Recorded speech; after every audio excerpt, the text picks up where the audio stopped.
Hi, I'm Ryan. I'm from Mourne Craft. We're here in Annalong today. We have a job here that we'd like to show you if you want to follow me. We're going to start with the gates that were done for this job. I'd like to talk you through the specifications that the customer asked for. This is a set of gates that were done for this customer in Annalong.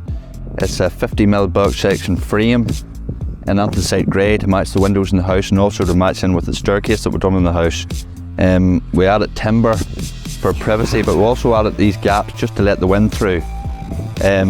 We also painted the timber in anthracite grey just to tie in with everything else, or even incorporated the letterbox.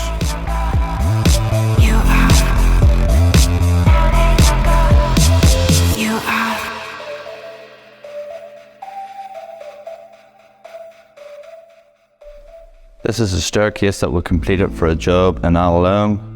I think it's a beautiful staircase for a beautiful house. This is a steel spine that we manufactured in our workshop in Kilkeel. It's a box section spine. We then made it and sent it away to get powder coated anthracite grey, the same colour as the windows in the house.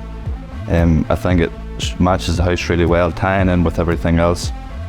So the customer in this job wanted to go for oak threads, oak wheel posts and an oak handrail. I think that it looks really well with the grey. The handrail is a routed handrail. It just slips down over the top of the glass. Nice chunky handrail, something to grab onto on the way up the stairs. So this was a frameless glass balustrade that we fitted. The way we fitted this job was all the fixings were actually done underneath the floor. The glass was screwed to a piece of timber that the homeowner had put in, and then the floor was brought up to the glass. It just makes it look more seamless.